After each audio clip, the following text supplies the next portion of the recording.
the 9th time that I've given this talk. And, but this is the first time that I've ever given a talk to that people really knew Grandma. And when I talk about Grandma, I'm referring to Rebecca Minnie Groyer Goff. And so that's who I'm referring to as Grandma. And I have heard when I went to North Manchester Church of the Brethren, gave a talk there. There was an icon buried that there's north of the Painter Creek Church, so she was familiar with some of the people I talked about. Well, you better have your facts straight here. And so one thing I used to do like Grandma, she was going to have surgery, so she wrote her autobiography just in case something might happen to her. And so if you have not read one of Grandma's autobiographies, you need to get a hold of it. I mean, it's just very interesting. Like she and Moses dated for 5 years before they got married. And the first letter that she wrote to Moses, her parents didn't mail. And then the next year, then she wrote a letter to him and they mailed it. And they started seeing each other. So she just has, then of course, as the grandchildren came along, she gave talks. She has things about what happened to them. I know, I was hoping Joyce would be here today because I know in here when Joyce and I were around 3 years old, we had a family gathering and Grandma caught us with our fingers in the pumpkin pie. Things before we got started with the meal. So we had pumpkin pie today.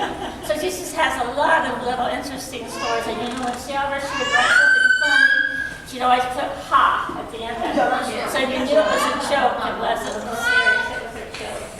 And then this is her wedding picture. And like I said, they got married. They got married on December the 17th, 1891. And that's their wedding. Martha, should you pass that around? Yeah, I can pass that around. Yeah. Okay, and so since a lot of people don't know Grandma, I read a number of her poems because in her autobiography she started writing poems on her birthday. And so probably my favorite is what she wrote when she was 70 years old. She says, and now I'm 70 years old. Bible's a lot of time I'm told. I love to think of childhood days when parents guided all my ways. The way of life's the winding road, which takes us to our last abode. First it was childhood, then problem teens, then happy youth, and then married scenes. Each age had joy and problems too. My family's been my life, 'tis true. We tried to teach our children good and bring them up the best we could. And now each son has children too. God help them bless the things they do. May their hearts be kind and true as each day's journey they pursue. And now, dear Lord, what can I do? The few remaining years for you to show others of thy great love until I'm happy in heaven above. And I still have a letter she sent to me when I was at Camp Sugar Grove one year. And she put a note on there, be sure to talk to somebody that needs a friend. And so, you know, that was just kind of her attitude to try to be kind and joyful to people. And I read a bunch of these poems a few years ago, but if you still want a copy, I've got a few extra ones up here. And then I tell about the history of our family. Grandma was born on May the 13th, 1869, and she died in 1957 when I was a sophomore in high school.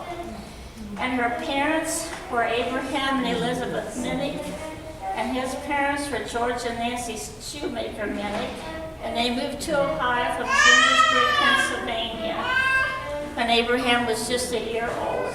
And Nancy's mother was Maria Oberholzer Shoemaker from Shippensburg, Pennsylvania.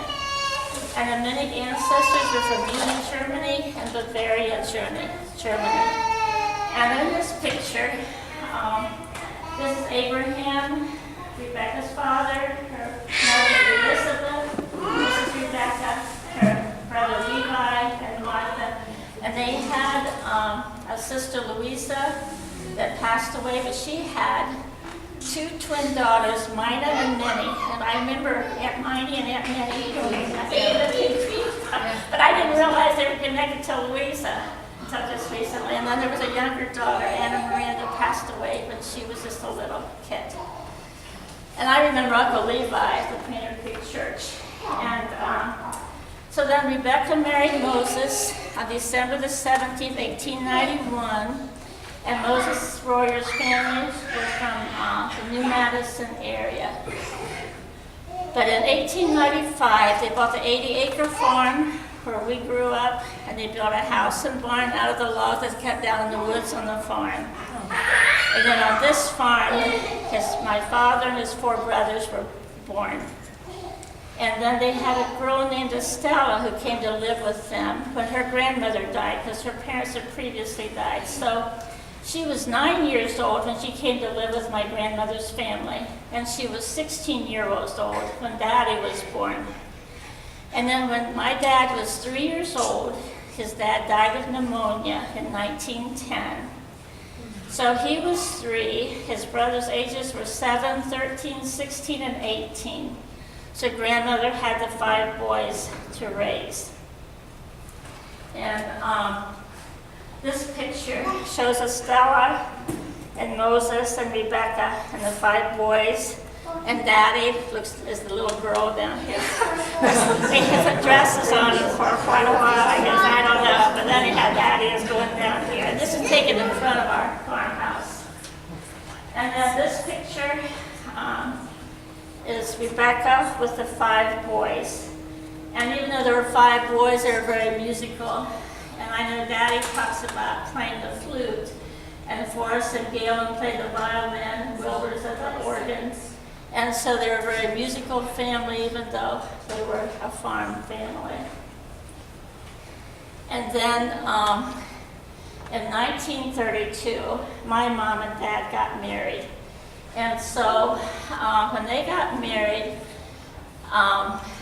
Grandma was moved to the far north rooms downstairs, and then when you went upstairs, Grandma had the rooms to the right. So she had 2 rooms downstairs and 3 rooms upstairs, and then Mom and Dad had the rest of the house. So that's why there's so much old furniture in that part of the house. And then of course there's Ed and the 5 girls and my mom and Dad, and there's a picture of us. And so the Painted Creek Church of the Brethren was a big part of our lives. Like Mom and Dad's farm was just a mile and a half south of the Painted Creek Church. Uncle Levi, Mother's grandma's parents, Abraham and Elizabeth, lived about a mile north of the church, and you have Levi's house in the corner. So they were all together in that area, so it played a big part in their lives. And the Church of the Brethren wasn't started until the early 1700s, and they were very close to some of the beliefs of the Mennonites and the Amish religions. Like they believed that baptism wasn't appropriate to be done until a person decided to become a Christian on their own. They also believed in peaceful solutions to problems, and those that didn't want to fight could become conscientious objectors. So that was a very important part. And after Daddy's father passed away, Uncle Levi and Abraham and Elizabeth helped those boys grow up too. And so anyhow, there's a lot of old furniture in the house. And we used to call this room the trash room, but I like to call it the little attic room because to me it wasn't full of trash. But anyway, I found out later years that Miriam was told, or Nancy was told not to go in that room. Nella told me recently, Mom told her, she endorsed they weren't supposed to go in there, that nobody ever told me I was supposed to stay out. Except here on the farm and you get bored, you read books and, I just went in there and I was in heaven. You had all these old newspapers and old books, and this one big chest was full of quilts and dolls. I don't know what happened to little dolls. I wish I had those. But anyhow, they had dolls and different things in there that I just really enjoyed looking at. And so then when I taught school, I would have we'd have a unit on treasures. So you'd have, talk about pirate treasure and buried treasure, but then I would bring some of the things from our farm and show them these were treasures, even though they were very old. And so I would take them home with me, then I'd bring them back every year. And one year, Mom said, just keep them, so I can't. That's why I have the two quilts. And so this quilt, okay, here at the bottom it has Elizabeth Minnick made in 1854. And this is a picture of the quilt. Miriam had a picture in the paper with Grandma and talks about this quilt being as old as it was. And because at that time it was already a century old. And then there's a picture of Nancy here in the corner. She was, the Farmers Institutes were a big deal at Franklin or Franklin High School in the elementary. So here's a picture of Grandma with Miriam with that quilt. And I had this quilt praised a couple of years ago, a year ago or so. And it's called the 9-Patch Quilt. And so Elizabeth Minnick was 14 years old when she made this. And one of the praises said there were 2 people that worked on the quilt. So perhaps her mother worked on the quilt with her. And like she wrote down the whole description of it, what it was made of, and how it was made. And she said the value of this quilt would be about $400. And then I also had this other quilt appraised. And this, at the bottom of this one, it says Grandma Minnick to Harold 1912. So Grandma Elizabeth Minnick made this in 1912. And so this is the Evening Star pattern. Sometimes it's called the Ohio Evening Star pattern. And I hadn't realized until I got praised that there's 2 different materials in it. And if you look at this, the background for the red, okay, this has the larger dots, the design, and this has a smaller design. I see it. But I had never realized that until I got it appraised. And so, even though this is a more recent quilt, this was appraised at $450.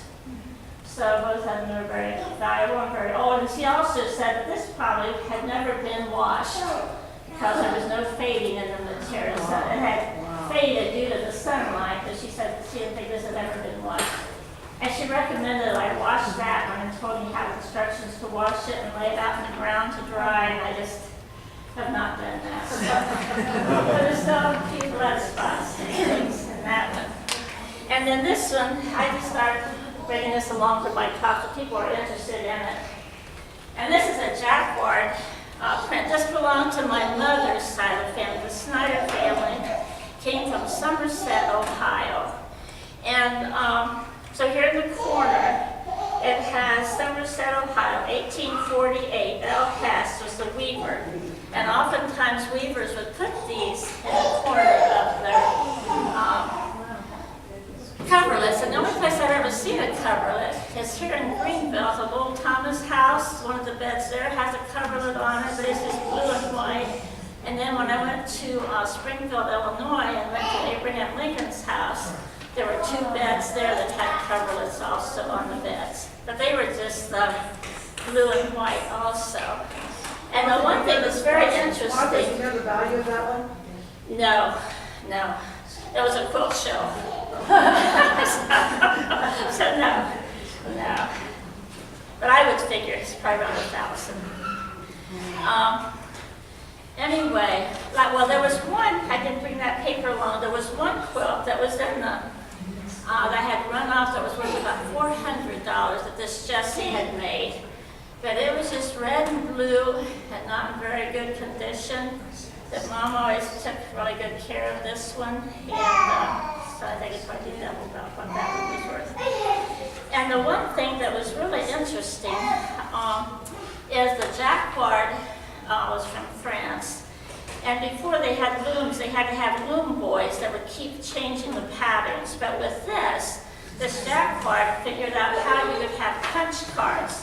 And it would have punch cards to change the pattern for each row. And so once they had those punch cards for them, you could just do the punch cards. You wouldn't change the pattern a bit, you could just change the punch cards. And at the same time, there was a mathematician. Actually, this paper tells all about it. But there was a mathematician that was trying to find this math engine that suggest that the first computers that were used with the punch cards kind of took ideas from this loom on how they could do the punch cards to do the computers with this mathematical engines. Anyhow, if you want to read that up, that's in this paper. But I thought that was fascinating. They used the punch cards to make that, and they used that for the computers. Okay. And then the newspapers, Grandma had this article cut out. She says, please return this sometime, Rebecca. So evidently she passed this one around. But this was in the Home magazine in June 1934. And it's called, I'd Rather Raise Boys. Yes. We need a copy of that. Yes. And so this person had 5 sons. And so I said, well, I could see why Grandma liked that article. She talks out with boys, you can just talk to them direct and get a direct answer. Whereas with girls, you never know for sure where they are. That was one of her articles she had cut out. And like the newspapers, one of my friends had newspapers that were laminated. I thought, well, that's a neat idea because these newspapers were falling apart. Like these were in that little attic room. And this was the Greenville Advocate, 1933. But they, like these were old articles from previous years, I think, too. But anyhow, down here is the Greenville Band marching in Paris, France, in the Arc de Triomphe. And I thought, oh, if the Greenville Band can go there, certainly I could go there someday. So, you know, then 2000, Nancy and Don and Brendan Clarence and Dale and I went to Paris, France. So little girls' dreams do come true. So, you know, I dreamed that many years ago. But this is really neat. And then also, like this has a picture of the people, the Centennial. There were Indians in the background who had formerly resided or had come up into Dark County. And of course, Anthony Wayne had an article about him, and there was George Royer, that was his wagon boy. If you read, I think it's in the Royer book, about him. And this one has Annie Oakley's house, picture of Annie Oakley's house in it. And the articles, to me, that just fascinated me. And then one of them has about the Indians around Fort Jefferson. Yeah, Fort Jefferson during the Indian War period. And that was a whole other thing. But this is, I just love reading about all this stuff. And then this is a newspaper that had, this is October the 5th, 1945, that had Levi and Rebecca in it.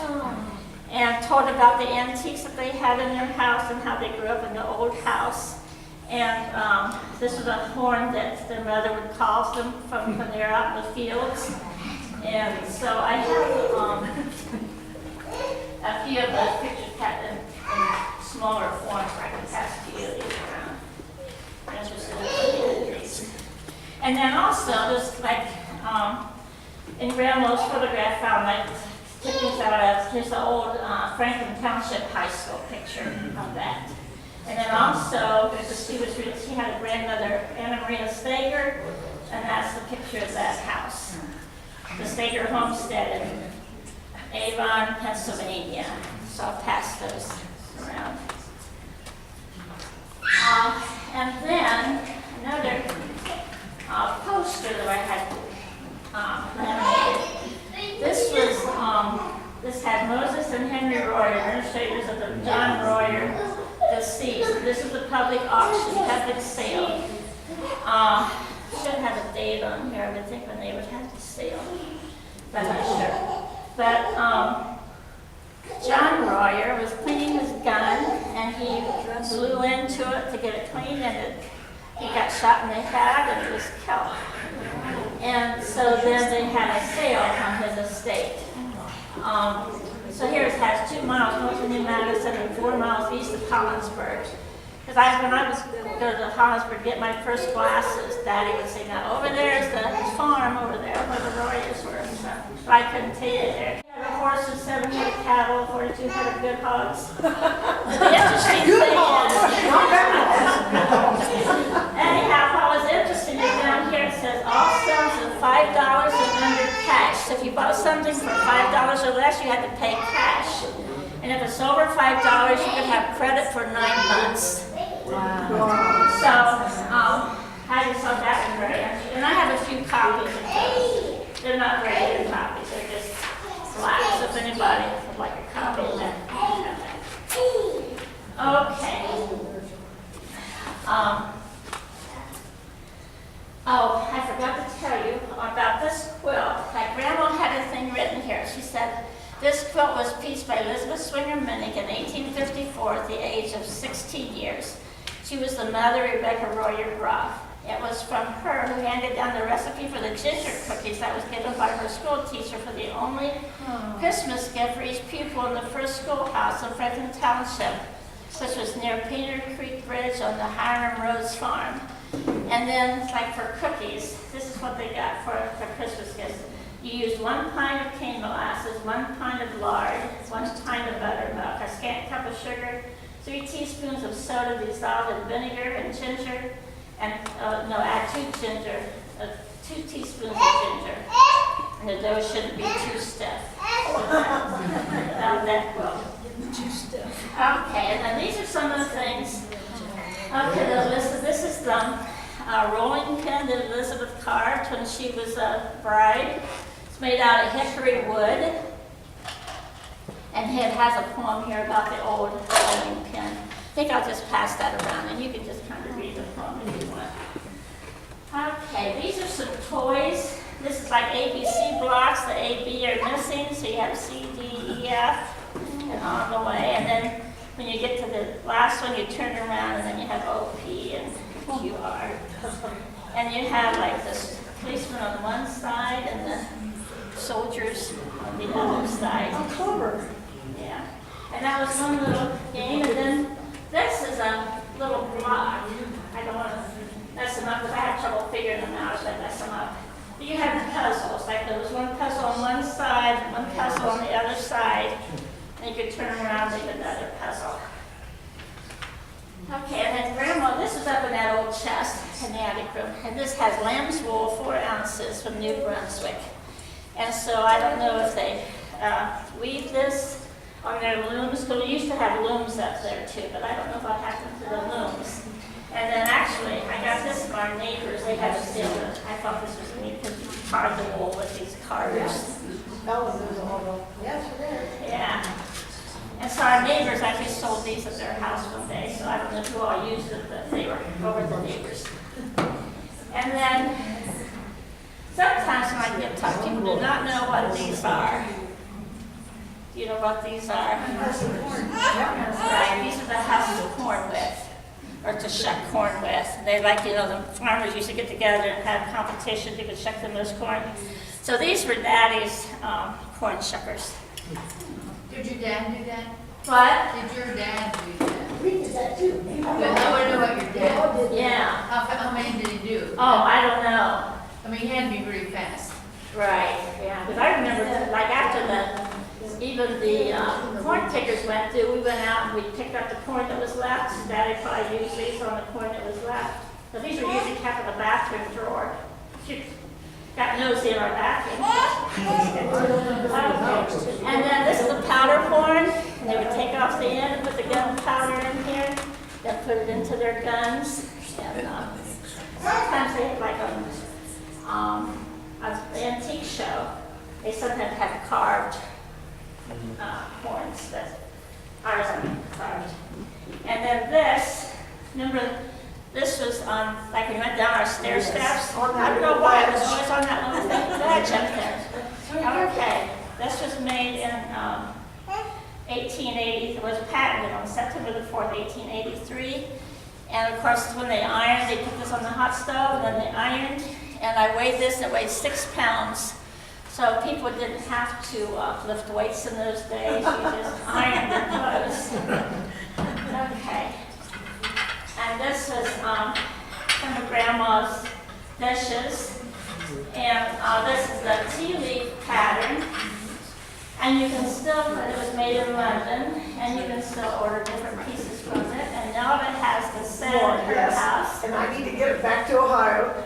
And And so I said, oh, I want a few of those. So she gave me a plate and a saucer. And I think I've got about 5 plates and a couple saucers, and I don't know. Some of the cups are broken, so they're not as valuable anymore, but there's a lot of that Oakley dinnerware at the Annie Oakley Museum. That's where I saw a whole lot of it displayed. I think it's very valuable. Yeah, the Plymouth Museum, they have one set of that. Well, they just have one dish, the plate is all they have. Okay, and then this book, this was up in our bedroom, like we had Grandma's bookcase, so I don't know how many books I read first. But this one, she wrote up at the top, Moses Royer's book, bought in his youth. And so this book was published in 1883, I think I wrote something, yeah, 1883 by the Archer House. And on the front it has 33 years among our wild Indians by Colonel Richard Dodge. And on the front side it's dedicated to William Tecumseh Sherman, General of the Army of the United States. And even after the Civil War, they were still having problems with Indians in Texas and all around. And so he lived with this man lived with the Indians for like 35 years. And it's just amazing. Like it has their culture, has some of their songs with their drums. And also Grandma, she used them to press her flowers. There's no one in there. There was a long time, she used to have geraniums in here, but I took the geraniums. I could not smell the scent of geraniums, and I just recently learned to love geraniums.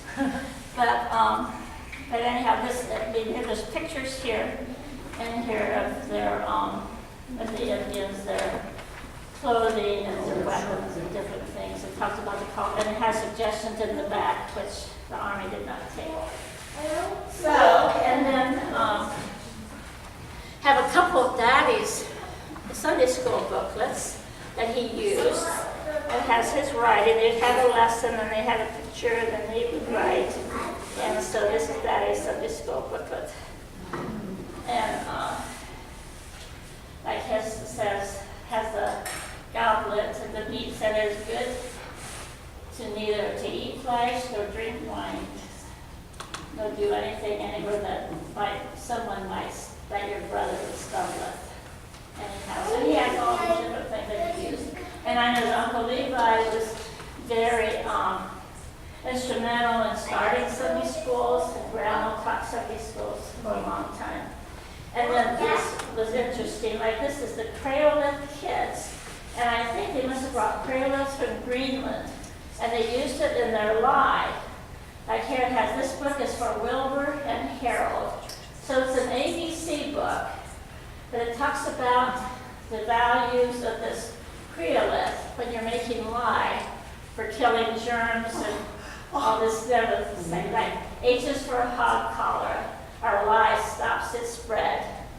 So you know. It says E is economy, you'll find in lie's use. And I remember Grandma making lye. Out there in that shed, there was always a bunch of lye out there. And then these are like linen books that Daddy probably they're over 100 years old. This one was printed in 1893, something as the apple pie book.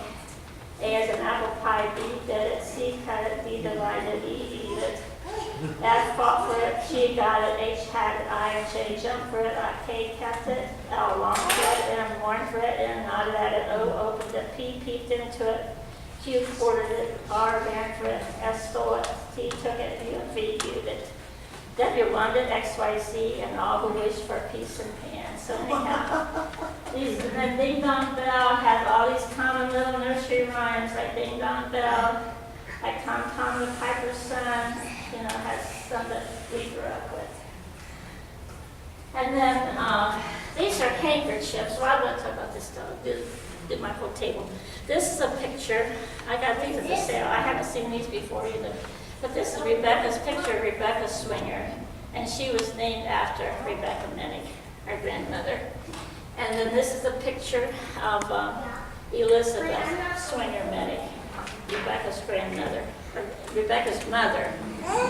Okay, and this is a handkerchief that has this handkerchief was Martha Minnick's given at the same time by Uncle Jacob Swinger about 1875.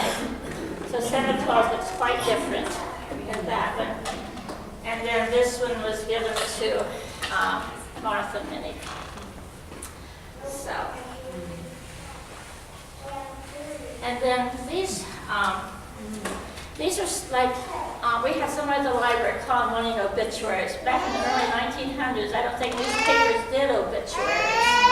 But these are cards, like when Moses Royer died. This is his card that has the date when he was born, when he died, and how old he was. And then this one is for Elizabeth Royer and for Abraham Minnick. And I got a long time, like Elizabeth Minnick was Daddy's grandmother, and Elizabeth Royer was his grandmother. So this Elizabeth Royer was the one that has the direction to and genealogy to Annie Oakley. Okay. And I think I'm going to stop there and let Marjorie talk about her things. Thank you, Mark.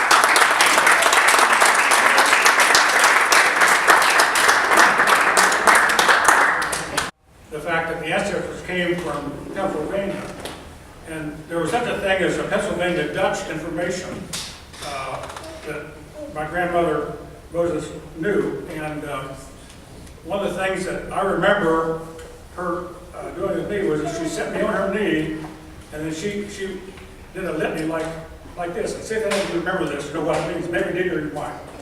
It goes, ride a tally, Ollie shin and Molly, Ollie Molly, Ossie Soffy, Boosie Soffy, Booster, Leister, Frank. I don't know what it means. But at the end, then the person you're riding on their foot, and then they toss you up in the air. Right. Okay. So I still do that with my grandchildren. well, what does it mean? Anybody know what it means? It's German Dutch. Well, it's Dutch, maybe it's Dutch, but I'm not telling you ride on a horse, I presume. Yeah. Okay. I guess that's what it was. But I think that my mother used to do it too. I think that's where you may have learned. We all do it. We all do it. Susan, Okay. This goes ride a cattle. Ollie and the Molly. Ollie, Molly, if they call it. Lucy saw it. Booster, like her friend. And they kicked you up in the air. And it's nothing like German, you know that. No, you know, his mother told, his real mother, when they lived in Canada, she came over and she said, the neighbor just came over and said, Frau Schneebart, die Kau ist über die Fenster gejumpt und hat mit dem ganzen Carriage gedetcht. Well, that was a typical Pennsylvania Dutch. Yeah, that's Because, true. yeah, you know, and I could understand this, and I could understand the slang too. And she was so excited. Now that, what you said, I don't get. Okay. We'll teach you. And today, when I go to the Amish, when we go to the Yeah. and I hear them talking, or when we talk, we listen to us. And they say, it's really slang. I mean, you could never be taught that in school. You know, it's just, it's the same like my father. I'm from one boy who was this, but he worked in the factory. He was a cleaning down in Tiffin. And he came home, and Tiffin is a very German community. Yeah. German and Italian. One side is Italian, the other side is German. So he had to work in the shoppers, and he said, Pete, my mother used to call me all the time, Kumesa. And my brother Pete said, okay, do you know what that means? And I said, I don't have the faintest idea. He said, one day, all of a sudden, it hit me like it was a very slang. If I would have spoken that at home, my dad would have smacked me right there. Yeah, he would have said, this is how you write in school. When you're not, you have to speak German, correct German. You're never allowed to speak things on the street, slang. And so it hit me, and I said, oh, Pete, I know what she means. Come essen, come and eat.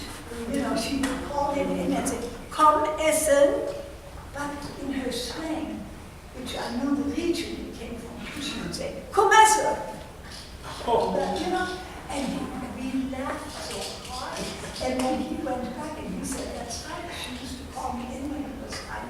eat, then You figured it out. yeah, but you know, this is how, like I said, I really, I don't know if I could do it. Well, it was nice that you all could sing them. Oh, yeah. That was great. And we've been doing it for our grandchildren. I know. Pass it on. That's great. Okay, Margaret's ready now with her. Sue's passing out one of these, and it's the picture, generations, was by enjoying and keeping the memorabilia. And on this is mostly the women and the clothes and some books and various things. So I want to refresh you again, so when you hear these names, you know who they are. Anna Maria Stager Swinger was her grandmother, and she and Anna Maria and Jacob Swinger came from Pennsylvania to Dark County. Then their daughter was Elizabeth. So she had, she was Elizabeth Swinger, and she married Abraham Minnie. So that was Grandma's mother and father. And then Rebecca married Moses Royer, so she became Grandma Royer. And who was called Grandma. And like we said, she had a brother Levi. And she also had an Aunt Rebecca, who she was named for. And so I have a couple things from that. So I tried to figure out how to present this, and I came up with the same thing. I'm going to go item by item. Lois is at the end. My sisters are in here. Well, Grandma, we were grandmas, I suppose, in 1935 we were there, and she was told us we could play dress up. I'm sure that's why she loved it for us to dress up. And so when she got us dressed up, I think she lined us up and had my Uncle Wilbur take pictures, take a picture. And I don't know that I have it, but I can imagine. And so with Lois, she has on Grandma Rebecca's wedding dress.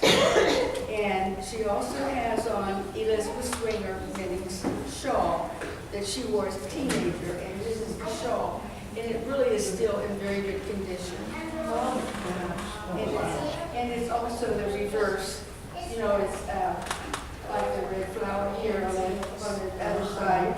That flower is engaged. So it's also reversed. Have you ever washed it? No. It's been, you can smell it and know where it's been. Because it's been in the cedar chest. But I don't, it really is quite, the date is, that date, 1891, is the date that Rebecca and Moses got married. It's not, and the shawl is, I think it's her mother's. So the shawl's even older than, so you can look at this afterwards. And, the chair that she's sitting on was Moses' chair that he would walk around. And Moses was the oldest of 15 children. And I don't know if any of you, Lynn and Elaine Blocker, Uncle Oliver was the youngest. And Elaine was Ellen and I's friend, and I went to Manchester with her. She was at Manchester when Nancy and I were there. too. Oh, yeah, yeah. So, the generations that they're talking about was, the Michael Gunkel had married, he was a Royer. Oh, I know, it's Henry, and there's another Henry. But this Henry, it says B, it's A Gunkel and B. Henry Royer married Catherine Gunkel. And they had like 6, 8 children, and then she died, he remarried, had more children, had 16 more, and married Leslie Wise. No, he married Catherine Gunkel. He married first, and that's where we're from, our warriors. And then their son was John. His son was Moses and Virgil. And Lois did the chair was passed on to Lois, and then when she died, Jane and Ken one day brought it to me. So it's Oh, so you got it?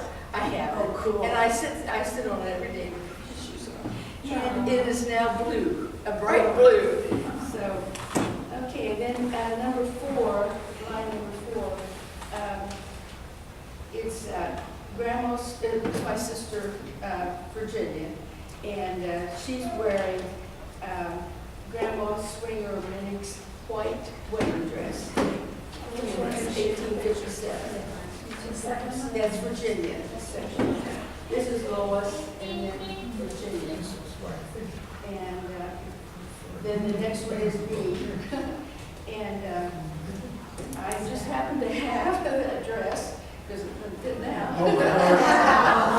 I was 3 years old when that picture was taken. So I guess that's how big I was when I was 3 years old. And this was a little bonnet.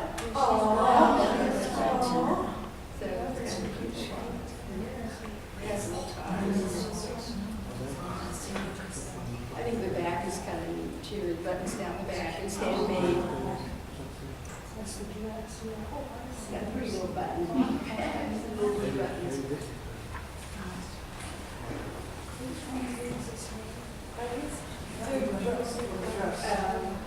Then we'll skip number 6 and 7. Those aren't around anymore. And number 8 is the book that Martha's going to talk about this afternoon, or the afternoon. And then Rebecca, she's sitting there with the her purple in-fair dress on. And I guess the in-fair part, I can throw it away on the I don't know how to say it, is the day after the wedding. So they have a wedding dress for that wedding day. And then the day after is also a celebration day. And it's called in-fair, I guess, because they always have an in-fair dress.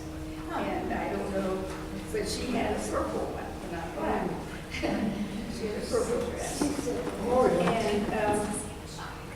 And also, it says Mother's Comb. And Martha had this comb, I think that might have been in. There's a little tag on it that talks about it. And besides that, and she's sitting on a rocking chair. Grandma is sitting on a rocking chair. And that was Grandfather Swinger's first rocking chair in 1830. I'm sure they brought it to Pennsylvania. And the little doll's long gone. And then number 12 is the, it's a dress that she was given at 7 years old, and Ruth has it on. Ellen's sister Ruth is wearing it. And she was probably 7. Which one is Ruth? Does it say here? Ruth is the one that says 1828 on it. Okay, so Virginia, myself, and Ruth, and then,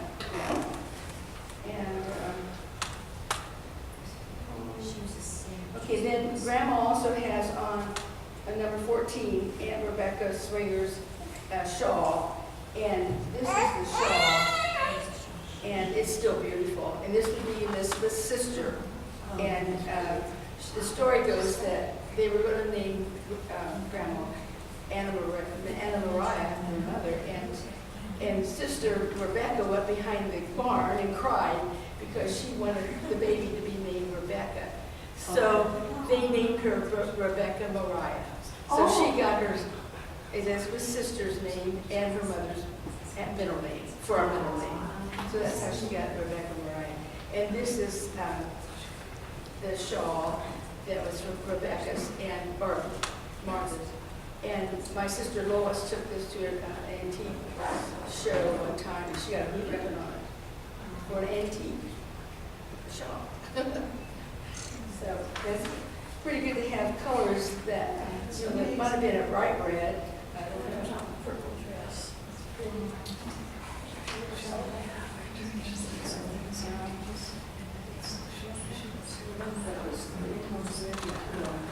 Oh, then number 15 and 16, we've already talked about this. And number 16, I have that rocking chair. Oh, yeah. It was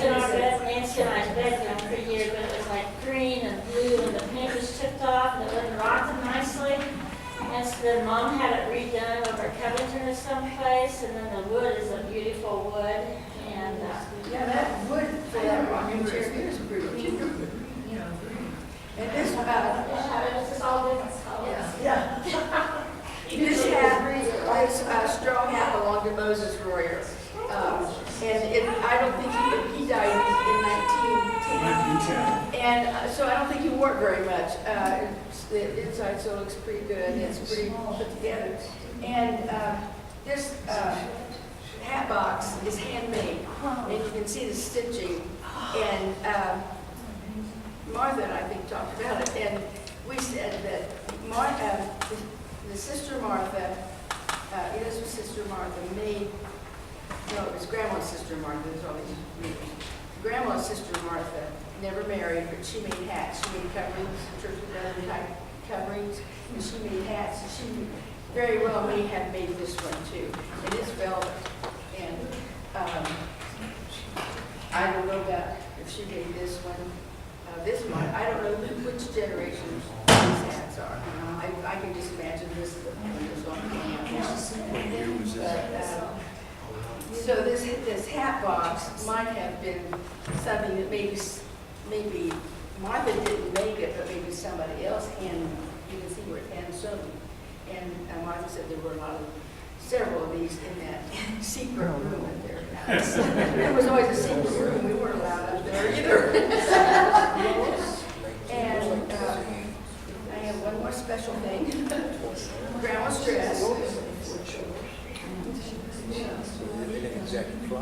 It smells like my cedar dress too. And I have never worn it. It's got pretty little buttons, pretty black buttons down the front, and the pattern of that day.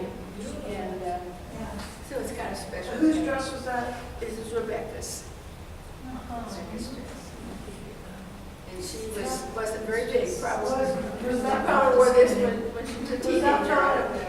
at your parents' house? Did that come from your parents' house? Yes. So I was wondering. So you had some of her stuff too? Yes, Mother had some that they had taken from the log cabin. They divided them up and whatever, nobody came to Mother's house. And then I can't part with anything, so I took it to my house in New Lebanon and then sent it. And I have a cedar chest that still is probably like it was at Mother's. So, What was that about the log cabin? Who lived there in was the a log lot, cabin? when Elizabeth Swinger and Abraham Minnick got married, they built a log cabin and lived in it.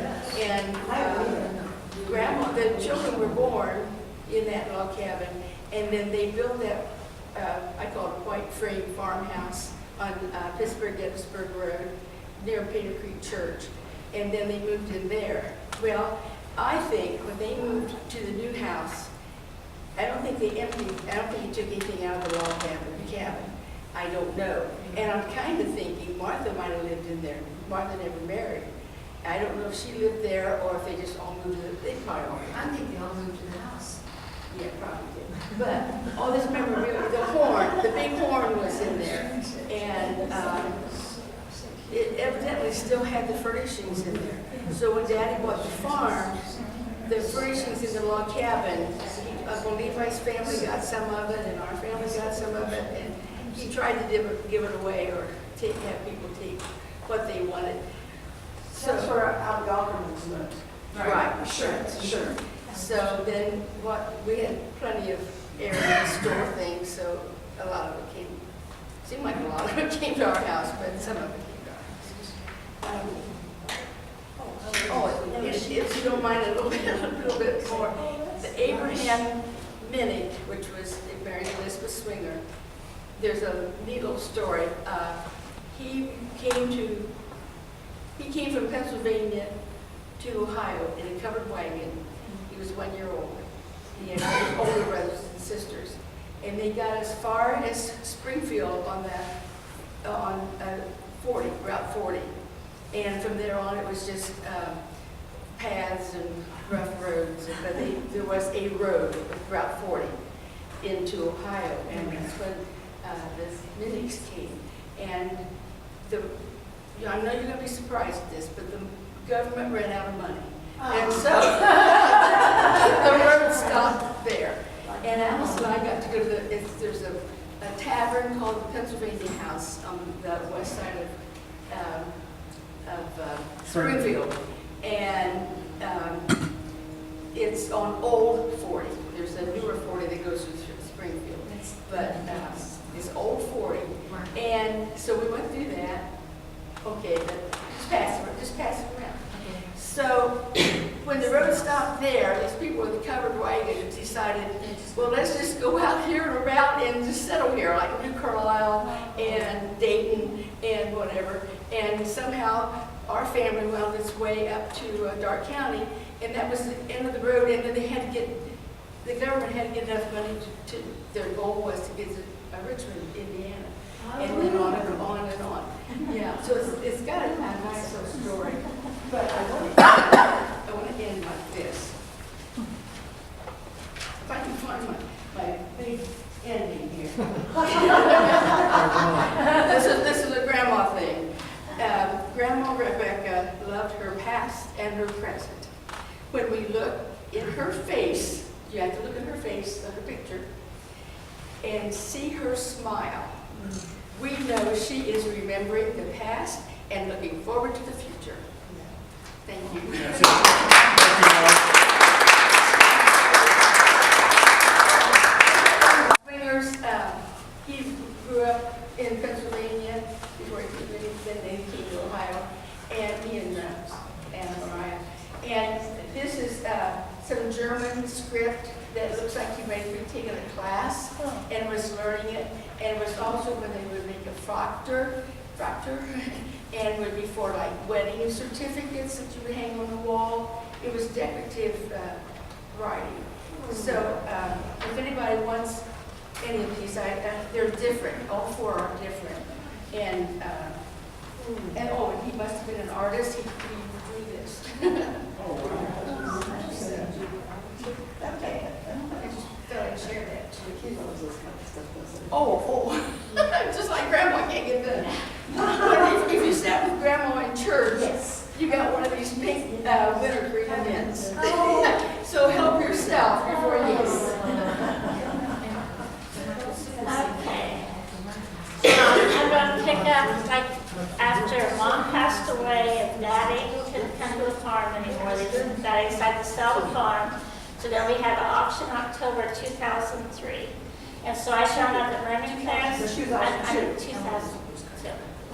Right, he passed away in 2003. Okay, I found out that Nancy and Don and Remington's were going to the farm on Tuesdays to help clear out the house and get ready. Because when you have somebody that's lived there for a long, long time and just collected things, you've got a lot of things to go through. So I know Clarence and Don, they burned a lot of stuff out in the bonfire, but we went through and saved a lot of things too.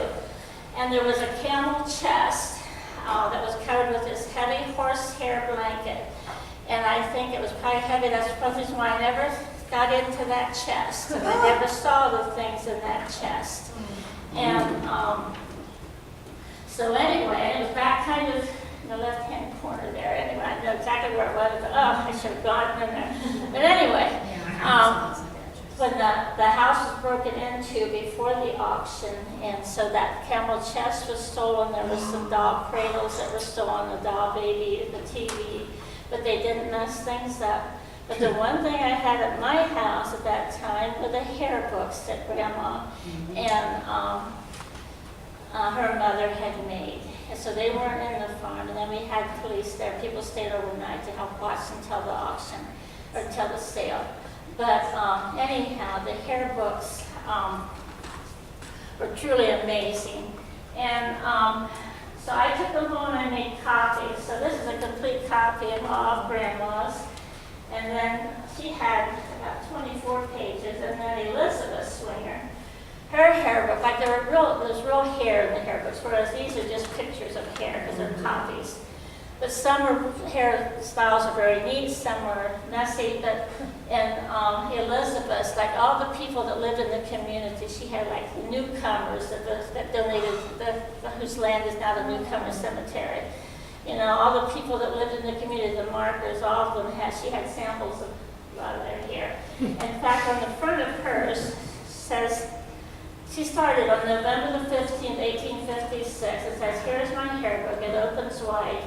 Come one and all, give me a lock of hair without a call and write your name." So a lot of people did give her their hair, and their cursive writing is really remarkable compared to people's cursive writing nowadays.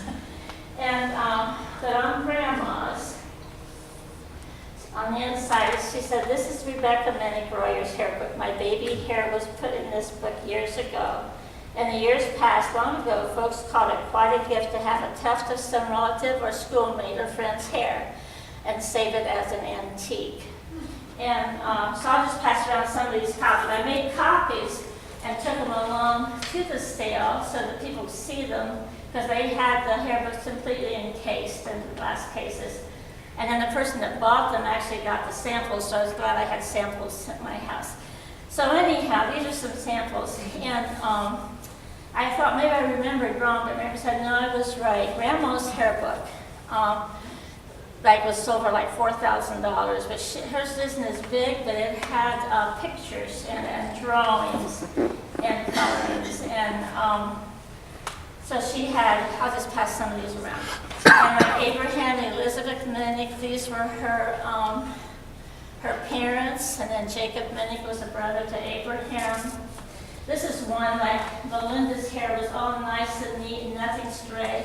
And then this is her husband, David Minnick, and his hair is just flying all around. So I thought, you can kind of know people in your family whose hair would be flying all around, like my son's. And then this page is a copy of the page that she had all her sons' hair in it, like Forrest, Gail, and Virgil, Wilbur, and Daddy's hair was in this one. And then Merrill there's Merrill when he was a few weeks old, and also Howard's was in there. So, yeah, and I have a couple extra copies of that if you want that. For some reason, I don't have that. I gave away, I lost the one that was really good photograph paper. And then these are some of the copies of Elizabeth Swinger's hair books. And like they wrote poetry, and like said, "This is a lock of my hair, which once I did wear. Oh, may this be with you found when I am slumbering in the ground." That was written by Jacob Minnick. And like they had the dates when they wrote it, and oftentimes they wrote in when these people died, so you know when they died and how old they were. And so these are just a couple other. This Nancy Minnick was Elizabeth Minnick's mother, so she'd be my great-great-grandmother. And, What was her name again?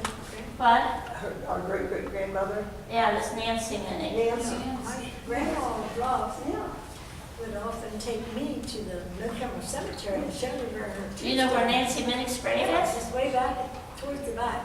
Yeah, I have to go with you sometimes. I know it's way back It's there. kind of broken, so they kind of Yeah. put a hinge in it or something, put something. Yeah, because we had many relatives, a lot of them were in the front part. Yeah. Lots of many.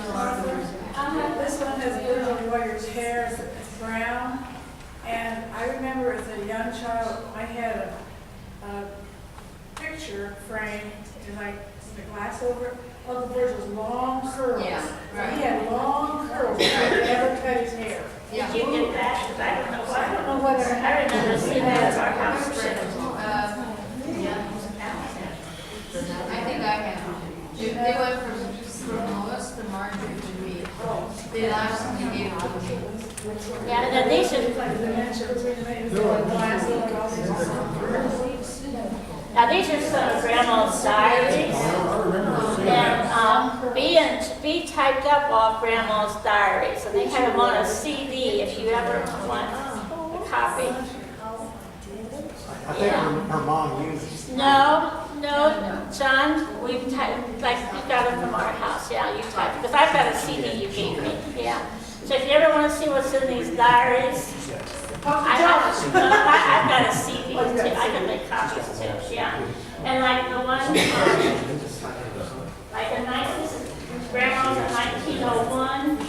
And she actually tells about the day that John Royer had shot himself with a hat. She said Father Royer had shot himself accidentally by examining the gun and blowing it just if it was loaded. But it was loaded. And then they talk about Kennedy funeral and so on. So there's just really some interesting things. And in this one, there's an article in this one about when there was a young man, 25 years old, and he had been down at the Dayton workhouse because he was left to go home, and he had been cruel to animals, and it was really bad news. And anyhow, the sheriff from Greenville and the deputy had come out to their house, and he had gone upstairs with a gun, and he actually shot his mother, he shot the sheriff, or shot the deputy, and then the sheriff took off to get help, and then this guy like he got into his rig and was going out away from the house with his rig, getting away, but then he went to Uncle Levi's house, and Uncle Levi and his wife Laura at that time saw them coming, so then they went out the back and rushed out, but then Uncle Levi got shot once in the back, and then his wife, Laura, got shot in both arms, and the left arm had to be amputated, and the right one was useful. And then they talk about Grandma and Martha helping to take care of them. So there's amazing stories in here. Yeah. What happened to that man? Huh? Oh, actually, okay. Then while he was at Uncle Levi's house, he crawled under the bed and shot himself in the head. And what was his name? One of them was hanged, somebody was hanged in Maynard. In the town, or, Little town, yeah. Yeah, I think it was hanging because I was. Clyde Weaver. Clyde Weaver. Right, That's that's, his name. I found a newspaper clipping. Yeah, the newspaper clippings in here. Yeah, Yeah, I'll put a post but in there. I forget where I found it. November the 26th, 1909. This would make a good movie. Oh, it was Right, What right. year was that, Martha? Okay, huh? What year was that? 1909. Yeah, so she was wondering Why did he shoot everybody? He didn't want to go back to jail. He had been down in Dayton, and I think he had done something, so the police had come to get him to take him back down to Dayton. And then he went on this rampage. They didn't have to kill all the others. Okay, and this topic's the last one of my talk, but this is an old hymnal, and that was at the house, and so I got it, took it home, took a picture of it, because my son worked with somebody that knew some German, so he took some pictures of it, and found out it was a German hymnal. And so that's all I knew about it. And then in the middle section of this, it has the Roman numeral date of 1583. So it was published in 1583. And then in the front page, it has an 84. And so I wondered why there were, two sections there. But then I found out, I was working at the library. I still work part-time at the Upland Library. And if I have time, I'll just leaf through the books that come in. I just love to look at all the books that come in and go on. In fact, I have a couple more books to read after I worked the other day. I thought, The Perfect Horse. If you haven't read that book, it looks like a great one. Anyway, I was looking, somebody turned in this Amish book. And so in this book, it had a picture of the book that looked just about like this old book. So I checked it out, took it home, and it belonged to a Bible. So they said it was a Bible. And so I figured, well, that's not what I have. And so I started reading. There was an Amish anyhow, because my daughter lives around Decatur, and they had lots of Amish. So I started reading in this Amish book. And then I ran across the page, and it told about the Anabaptist hymnal of the Amish. And so it told about how in 1535, the group of Anabaptists traveled from Moravia to southwestern Germany, and they were captured on the Bavarian border, and they were put in this castle prison. And I don't know how to pronounce this, Passau, P-A-S-O. That's easy. It's beautiful. Passau, that's it, that's Yeah. right. Okay, I never know if I was pronouncing it right or not. But they were imprisoned there. And so while they were there, they wrote these hymns to the tune of the German tunes. And they sang them, and so, the jailers heard them singing these songs. And when they were released, they printed them and became very popular. And so they were printed in book form in 1564.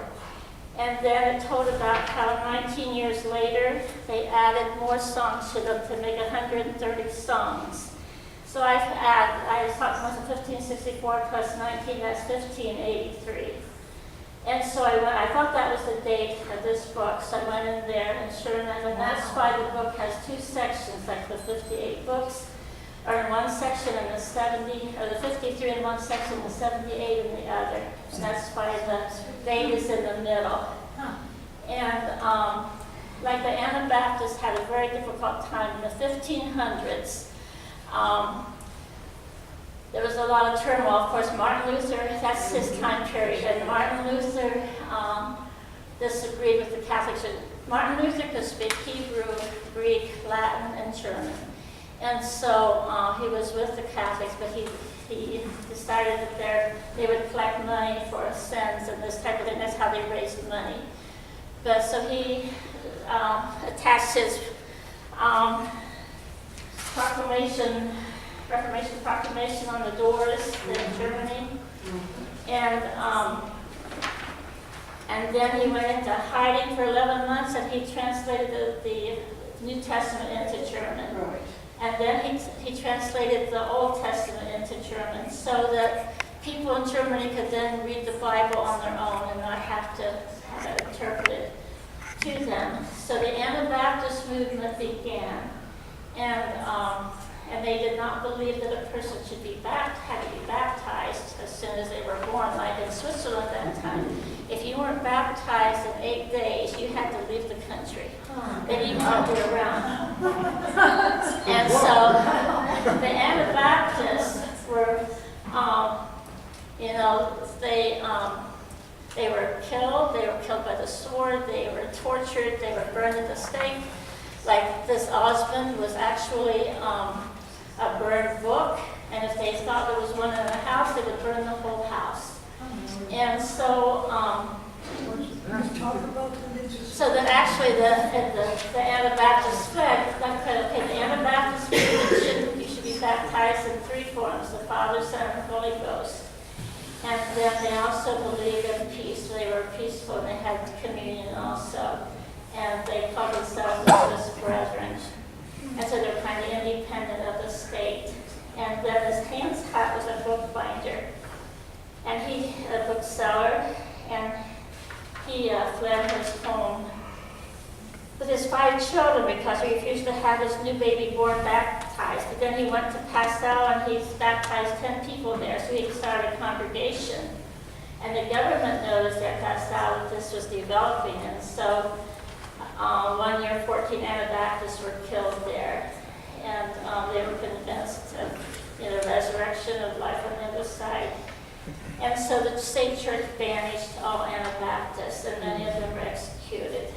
And in 1535, there were 5 groups passing through Passau. They were arrested, put on trial, and the minutes of the court hearings are recorded in Munich, Germany. And some of them were husband and wives, some were teenagers. One woman was pregnant. She was about to go home to have her baby, and then they came and said, well, do you allow your baby to be baptized? She said no. So then she was put back in prison. So it's just when you start reading about it, like once I found out that was what that was, my kids got me this book for Christmas on the Osmond, and it's just, and then on the back, it's just like the Danube, another river goes close to that castle where that was done. And so it was just amazing that once I realized that that's what that book is. And so then up at Goshen College, okay, the author of this book taught up at Goshen College, so I told them that, thank them for informing me of the book that I had. Well, then they wanted to come and see the book. And then I had read that they had the original 53 hymns that were published. So I wanted to go up there So actually, my son and grandson and Dale and I went to Goshen College, and they have 2 copies like this, only they don't have the 84 page at the front. And they have a whole collection of Osmond except for the 1621 copy that is missing. They have all the other copies. They keep them like in a oxygen, regulated area. Well, I don't know how many they have. Huh? How many did they I don't have? know how many they have. But I think about 1824 was when the last Osmond was actually published in Germany or in Europe. But then the first one was published in the United States in 1746, something to that effect. And so the amazing thing is that they're still being published today in the United States. In fact, I ate at an Amish home this summer, and I asked if there was any place I could buy a recent Osmond, and they said, well, just 3 miles south. There was the Amish bookstore, and so we went to this Amish bookstore on this Amish farm. And so this is a recent Osmond that they used in the Amish services. And it has the German on the top line and the English below it. And then there were 2 other books I bought there also. Okay, I have a paper with a lot of the hymns in here, and then on here they have the English and then they have the German and then the English translation. So it makes it very interesting and easier to read that way. And let me see here. Oh, here it is. Yeah. Okay, here I have this picture. This is the picture that I saw in the book that looks like the Osmond that I have. And then this is the cover page on it. And then this has the different hymns and the numbers, like the hymns are in German. The interesting thing is that the numbers in the front of the book are like, L, I for 53. But then when you get to the back of it, it's written most in English. And while I'm doing this part, in the back of the book, I can't find that page.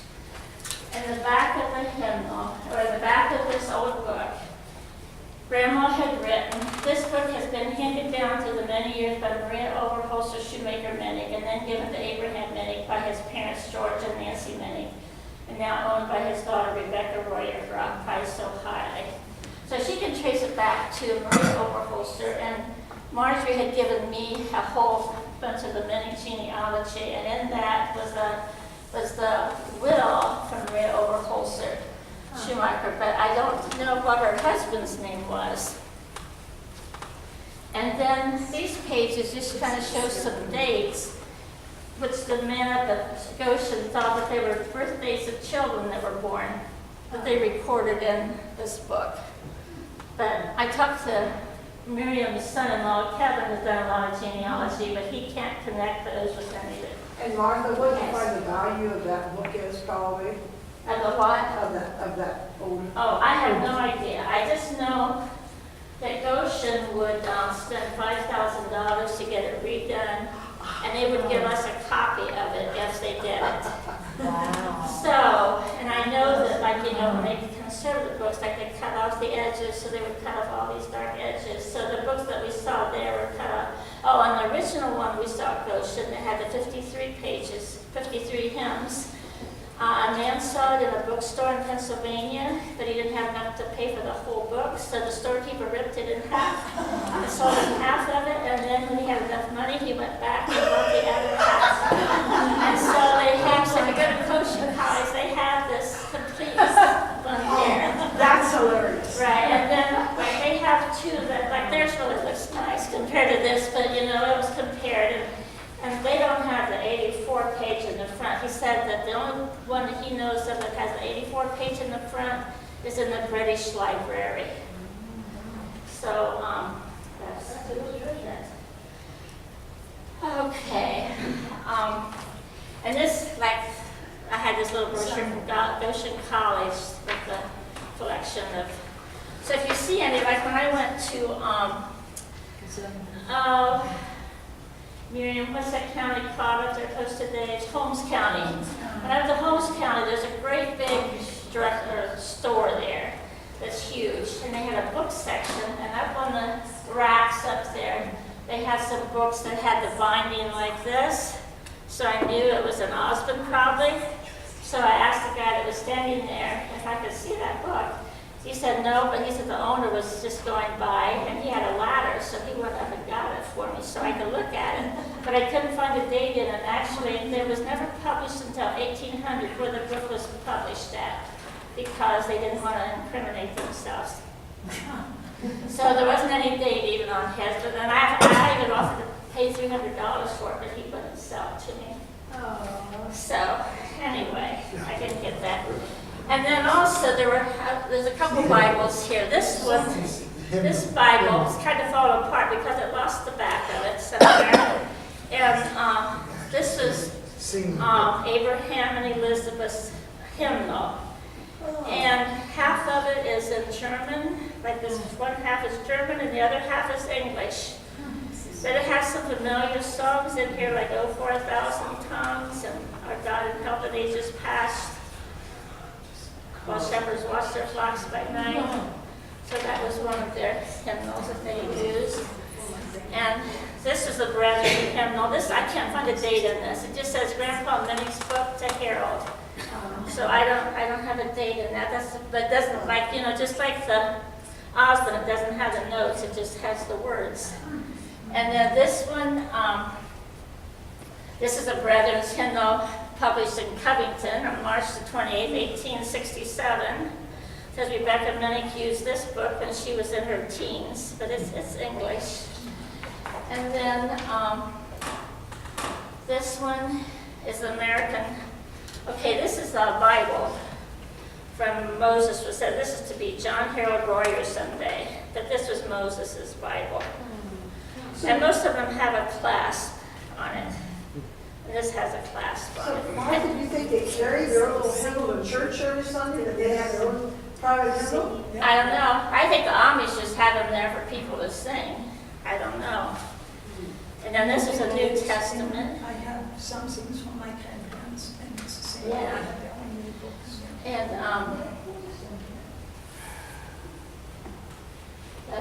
this one.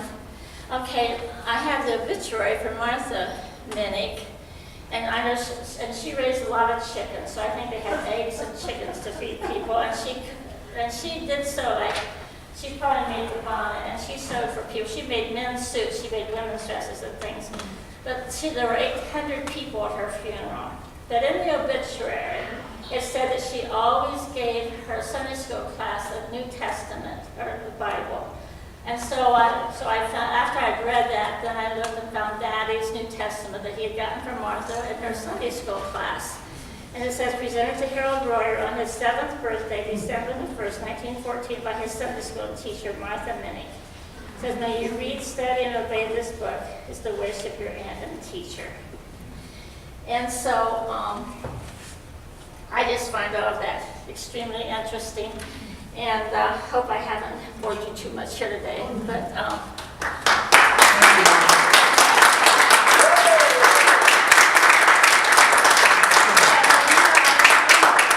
close with this, that I tell them that a lot of our ancestors came over before the United States even became a nation, and a lot of them, and even in the New Osmond at the back in the 1600s, it tells how Christians were persecuted and so I think they came for religious freedom, a lot of our ancestors. So. That's true. Now, Yeah. tell us what kind of groups you've done this talk for before. Okay, I started out in the Taylor University Bible Study. In fact, I was head of them this year for the first time. But anyhow, so I gave it one time when some were in Florida vacation, so then they wanted to hear it again. And then people got back, so then I gave it twice there. I've given it to the Methodist Women's Group at our church. And then from that, then I was asked to give to the senior citizens talk, and there's about 40 or 50 of them that come for lunch in Upland on Wednesdays. But that's my golf day, so Dale and I don't go there for lunch. We went that day. And in fact, they said usually people leave before the speakers get done talking. It's a group of older people, and they just kind of saw them out. But anyhow, they said they stayed for mine because they were very interested in the old hymnal I had. And then I gave it to the Upland Historical Society. I gave it to a home economics club that has wider community people. And then I gave it to we go to a low vision group in Marion, Indiana, so I gave it to the low vision group. And then I went to North Manchester and gave a mother and daughter dinner because they were talking about the church. And they're celebrating 150 years. I don't know how many years they were celebrating, so it tied in with the historical thing. So then I gave it to them. And this. So you finally got to the Reuters. Yes, I got to the Thank you.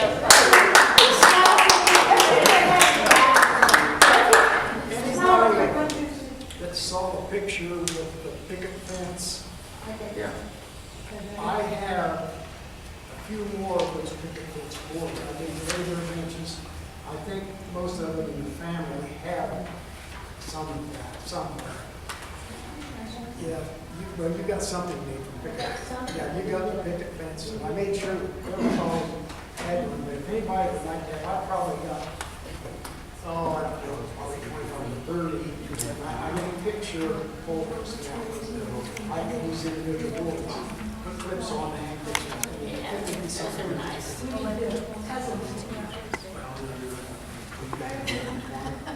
Well,